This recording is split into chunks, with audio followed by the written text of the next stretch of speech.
அலைக்கும் வரஹ்மத்துல்லாஹி வபரக்காத்துஹு. ஜக்காத் என்ற கடமை அபூ ஹுரைரா ரலியல்லாஹு அன்ஹு அவர்கள் அறிவித்தார்கள். ஒரு கிராமவாசி அல்லாஹுடைய தூதர் ஸல்லல்லாஹு அலைஹி வஸல்லம் அவர்களுடைய சமூகத்திற்கு வந்து, நான் சொர்க்கம் செல்வதற்கு ஏற்ப ஒரு காரியத்தை எனக்கு கற்றுக் கொடுங்கள் என்று கேட்டுக்கொண்டார். அதற்கு அல்லாஹுடைய தூதர் ஸல்லல்லாஹு அலைஹி வஸல்லம் அவர்கள், நீ அல்லாஹுவை வணங்க வேண்டும், அவனுக்கு எதனையும் இணையாக்கக்கூடாது, கடமையான தொழுகையையும் கடமையான ஜக்காத்தையும் நிறைவேற்ற வேண்டும், ரமலான் மாதத்தில் நோன்பு நோக்க வேண்டும் என்று குறிப்பிட்டார்கள். அதை கேட்ட அந்த கிராமவாசி, என் உயிர் எவன் கைவசம் உள்ளதோ அவன் மேல் ஆணையாக இதைவிட அதிகமாக எதையும் செய்ய மாட்டேன் என்றார். அவர் திரும்பி சென்றதும் அல்லாஹுடைய தூதர் ஸல்லல்லாஹு அலைஹி வஸல்லம் அவர்கள், சொர்க்கவாசிகளில் ஒருவரை பார்க்க விரும்புவோர் இவரை பார்க்கட்டும் என்று குறிப்பிட்டார்கள். இந்த செய்தி ஸஹீஹுல் புகாரியிலே 1397 என்ற எண்ணிலே பதிவு செய்யப்பட்டிருக்கிறது. ஜக்காத் ஏழை வரி, இதை இஸ்லாமிய மார்க்கம் கடமையாக்கி இருக்கிறது. யார் அதற்குண்டான பொருளாதார அளவுகோலை அடைந்திருக்கிறார்களோ அவர்களுக்கு இந்த கடமை இருக்கிறது. அந்த தன்மைகள் உள்ளவர்கள் யார் என்று அவர்களை குறித்து இஸ்லாம் தெளிவுபடுத்தியிருக்கிறது. ஒன்றாவதாக, அவர் சுதந்திரமானவராக இருக்க வேண்டும். அடிமையாக இருந்தால் அவர் மீது ஜக்காத் கடமை இல்லை. அவர் முஸ்லீமாக இருக்க வேண்டும். மூன்றாவதாக, புத்தி சுவாதீனம் உள்ளவராக இருக்க வேண்டும். நான்காவதாக, பருவ வயதை வந்தவராக இருக்க வேண்டும். ஐந்தாவதாக, ஜக்காத்துக்கு உண்டான நிசாபினுடைய அளவுகோலை சொந்தமாக்கியவராக இருக்க வேண்டும். அதுக்குண்டான அளவுகோல் இல்லை, வசதி வாய்ப்பு இல்லை, அவருக்கு ஜக்காத்து கடமை இல்லை.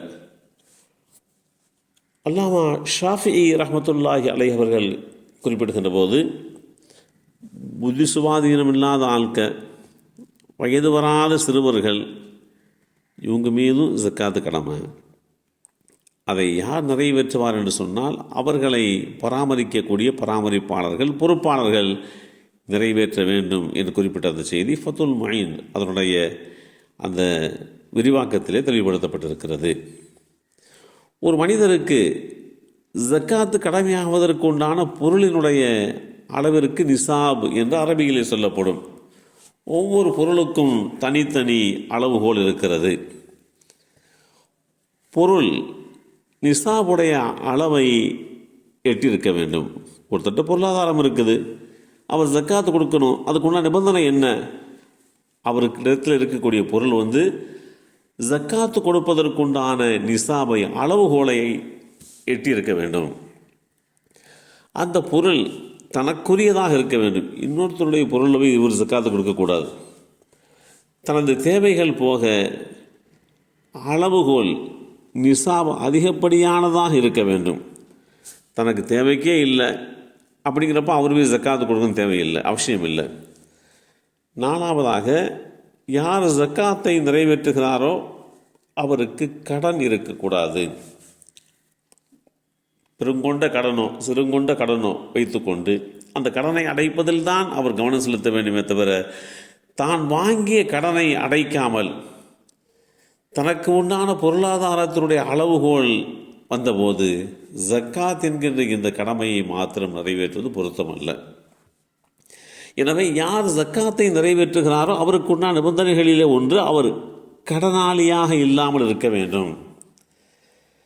கடன் இருப்பினும் கடன் போக மிச்சம் உள்ளது அளவுகோலை, நிசாபை எத்தி இருக்க வேண்டும் என்றெல்லாம் குறிப்பிடுகின்ற ஒரு சூழ்நிலையிலே இமாம் ஷாஃபி ரஹ்மத்துல்லாஹி அலைஹி அவர்கள் கடன் இருப்பினும் ஜக்காத்து கடமையாகும் என்கின்ற செய்தியையும் தன்னுடைய ஃபத்ஹுல் முயின் என்ற நூலிலே தெளிவுபடுத்தியிருக்கிறார்கள்.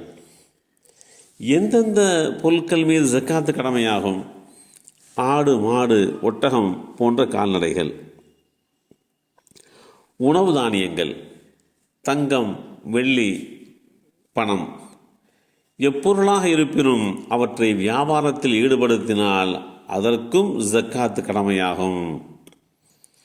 இமாம் ஷாஃபி ரஹ்மத்துல்லாஹி அலைஹி அவர்கள் திராட்சை பழத்தின் மீது ஜக்காத்து கடமையாகும் என்று குறிப்பிட்டிருக்கிறார்கள். இவைகளுடைய பொருளாதாரத்தினுடைய நிசாபை குறித்து இஸ்லாம் மிக தெளிவாக வழிகாட்டி தந்திருக்கிறது. அவைகளை அறிந்து கொண்டு ஜக்காத் என்கின்ற இந்த கடமையை நிறைவேற்றுகின்ற வாய்ப்பை அல்லாஹு தாலா நமக்கும் நம் சந்ததிகளுக்கும் வழங்கி அருள் புரிவானாக. அஸ்ஸலாமு அலைக்கும் வரஹ்மத்துல்லாஹி வபரகாத்துஹு.